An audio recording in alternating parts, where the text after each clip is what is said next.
हरे कृष्णा। आप सभी को चैत मास के 29वें दिन की हार्दिक शुभकामनाएं। आज 29वें अध्याय में कंस के कारागार में भगवान श्री कृष्ण का अवतार, वसुदेव जी का उन्हें गोकुल पहुंचाना और वहां से योग माया स्वरूपा कन्या को लेकर आना। आइए सुनते हैं।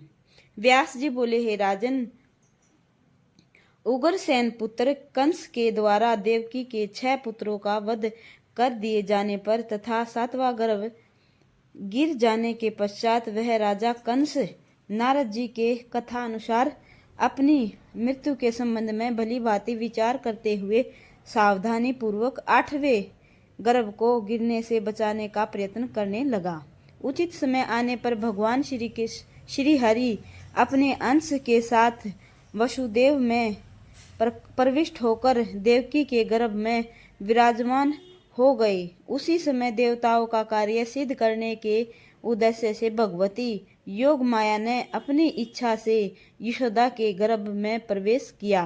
कंस के भय से उद्विग्न होकर गोकुल में काल कर रही वसुदेव भार्या रोहिणी के गर्भ से पुत्र रूप में बलराम जी प्रकट हो चुके थे। तदन अंतर कंस ने देववंदिता देवकी को कारागार में बंद कर दिया और उनकी रखवाली के लिए बहुत से सेवक नियुक्त कर दिए। अपनी पत्नी देवकी के पुत्र प्रसव की बात को ध्यान में रखते हुए तथा उनके प्रेम पाश में आबद्ध रहने के कारण वसुदेव जी भी उनके साथ कारागार में ही रहने लगे। देवताओं का कार्य सिद्ध करने के लिए देवकी के गर्भ में विराजमान भगवान विष्णु देव समुदाय द्वारा स्तूयमान होते हुए धीरे धीरे वृद्धि को प्राप्त होने लगे। श्रावण मास में 10वां महीना पूर्ण हो जाने पर भाद्रपद मास के कृष्ण पक्ष में रोहिणी नक्षत्र युक्त शुभ अष्टमी तिथि के उपस्थित होने पर भय से व्याकुल कंस ने सभी दानवों से कहा कि आप लोग इस समय गर्भ कक्ष में विद्यमान देवकी की रखवाली करें। देवकी के 8वें गर्भ से उत्पन्न बालक मेरा शत्रु होगा, अतएव आप लोगों को मेरे काल रूप उस बालक की यत्न पूर्वक रखवाली करनी चाहिए। हे दैत्यों, इस समय मैं विषम दुख की स्थिति में हूँ। देवकी के 8वें गर्भ से उत्पन्न बालक का वध कर लेने के बाद ही मैं अपने महल में सुखपूर्वक सो सकूंगा।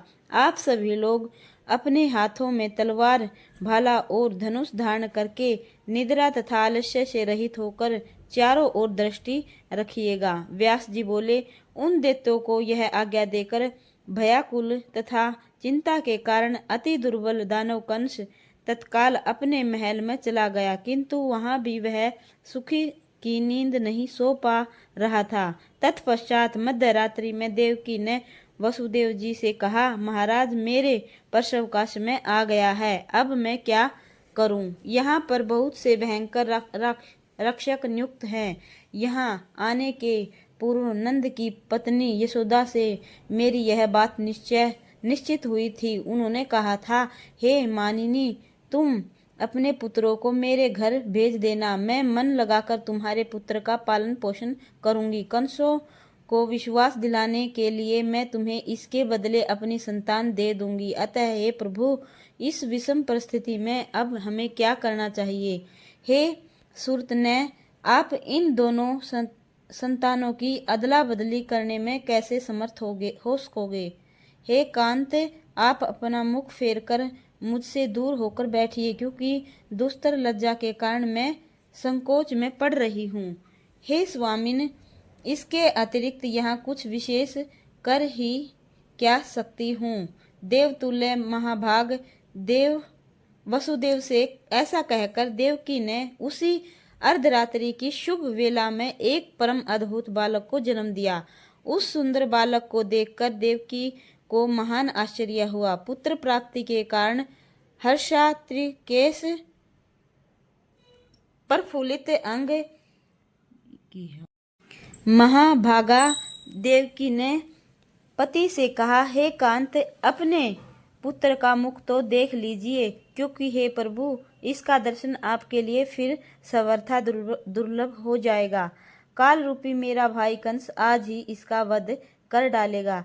तब ठीक है। ऐसा कहकर वसुदेव जी उस पुत्र को अपने हाथों में लेकर अद्भुत कर्मशाली अपने उस पुत्र का मुख निहारने लगे। तत्पश्चात अपने पुत्र का मुख देखकर वसुदेव जी इस चिंता से आकुल हो गए कि मैं कौन सा उपाय करूं जिससे इस बालक के लिए मुझे विषाद न हो। वसुदेव जी के इस प्रकार चिंता मगन होने पर उन्हें संबोधित करके आकाश में स्पष्ट शब्दों में आकाशवाणी हुई। हे वसुदेव, तुम इस बालक को लेकर तत्काल गोकुल पहुंचा दो। सभी रक्षक गण मेरे द्वारा निद्रा से अचेत कर दिए गए हैं। 8 फाटकों को खोल दिया गया है तथा जंजीरें तोड़ दी गई हैं। इस बालक को नंद के घर छोड़कर वहां से तुम योग माया को उठा लाओ। यह वाणी सुनकर उस कारागृह में निरुद्ध वसुदेव जी बाहर की ओर गए। हे राजन, इस प्रकार वसुदेव जी फाटकों को खुला हुआ देखकर बड़ी शीघ्रता पूर्वक उस बालक को लेकर द्वारपालों की दृष्टि से बचते हुए तत्काल कारागार से